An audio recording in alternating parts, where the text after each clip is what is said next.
Hoje eu vou contar para vocês uma história muito legal que aconteceu comigo quando eu ainda ia completar meus 12 anos de idade e jogava nas categorias de base do Cruzeiro.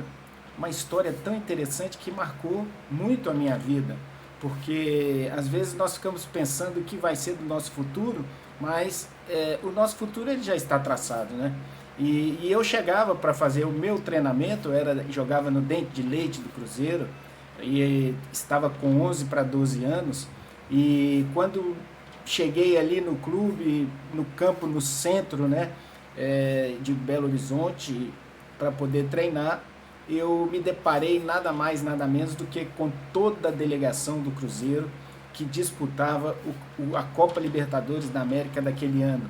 E estava naquele momento ali se reunindo para poder ser levado ao aeroporto para embarcar para o Chile, onde faria, né, o seu jogo final, o terceiro jogo final da Libertadores contra o River Plate. E aquilo ali, poxa, só se falava naquilo na cidade, não existia tanta mídia social, era mais por jornais e por televisão e assim mesmo muito pouco, né? E também pelos noticiários do rádio. E a gente ficava naquele nervosismo, naquela ansiedade, né, de saber que eu ali naquele momento estava passando ali na frente, né, de grandes ídolos da época do futebol brasileiro, como Raul, como Nelinho, como Piazza, Zé Carlos, Palinha, Joãozinho, um monte de gente boa que marcou história naquele clube onde eu comecei a minha carreira. E uma história me marca também por causa de um jogador, né? O senhor Vanderlei Eustáquio de Oliveira.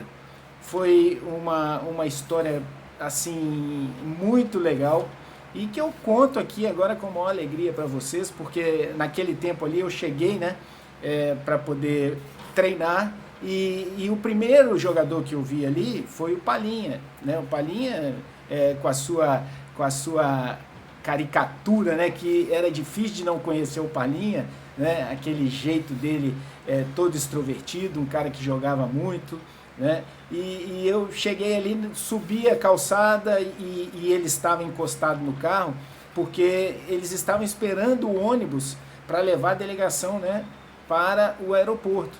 E naquele momento ali eu fiquei quase sem fala, porque é uma sensação assim esquisita, é uma sensação de emoção tão grande que às vezes você fica com o olho arregalado, né, e na expectativa de poder chegar, né, nesses caras que apareciam tão pouco, né, mas que eram ídolos da época.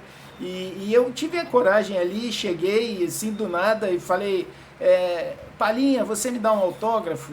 E ele chegou e falou assim, claro que eu te dou um autógrafo, mas onde está a caneta e o papel?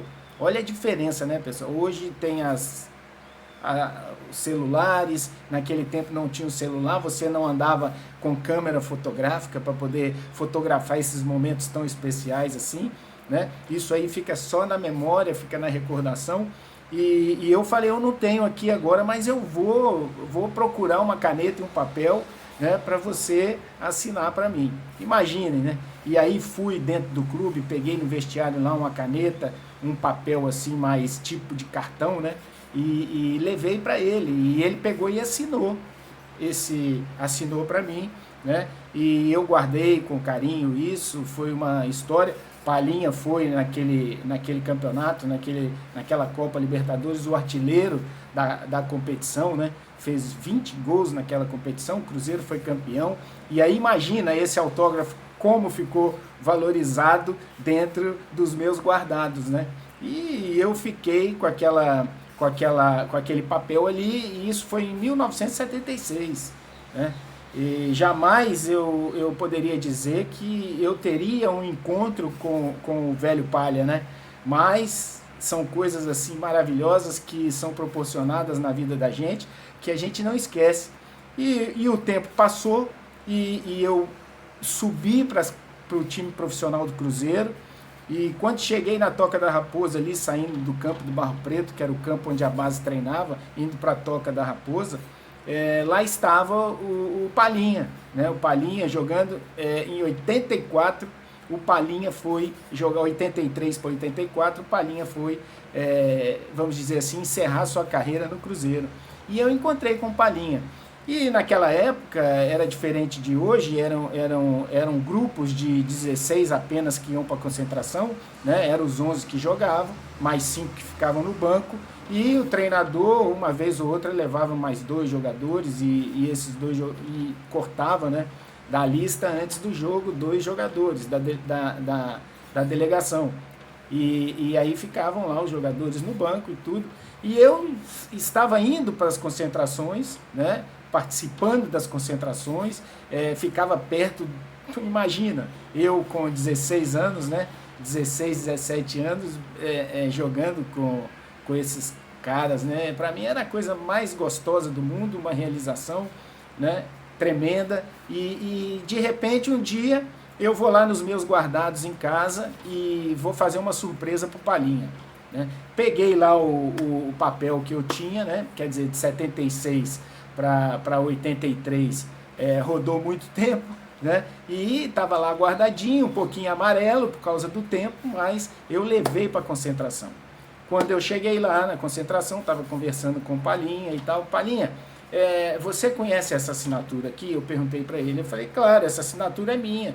E aí, essa mesma história que eu estou contando para vocês, eu contei para ele, né? Então, isso aí ficou marcado, porque depois, o cara que era um ídolo, continuou sendo meu ídolo, aprendi demais com ele no futebol, né? Um cara assim de uma simplicidade, de uma humildade. Aliás, todo aquele grupo era um grupo assim tremendo, né? Mereceram vencer os títulos que ganharam. E eu naquele momento ali fiquei feliz demais. Ele também começou a rir, começou a colocar para fora aquela emoção daquele momento, porque eu fui contando detalhado. E eles estavam jogando baralho, né? Estavam jogando baralho na concentração, e ali estavam alguns que participaram daquela conquista, jogando, e eles todos pararam de jogar e ficaram ouvindo eu contar essa história. Então, uma história que ficou marcada para mim, com um grande jogador, às vésperas de uma grande conquista. Então isso aí para mim foi um marco na minha vida, né, pela simplicidade, pela humildade, né, e pelo caráter, né, de poder me atender ali, atender um garoto de 11 anos que chegava para treinar, né. Então, e depois que eu me profissionalizei, eu passei a ver, a enxergar esse filme completamente assim no meu dia a dia enquanto profissional, e sabendo como isso marca a vida de um jovem, a vida de uma criança, a vida de um adolescente, quando é bem tratado por um jogador, por um artista, por uma pessoa que naquele momento ali se torna uma pessoa famosa. Então me marcou demais e eu queria compartilhar aqui.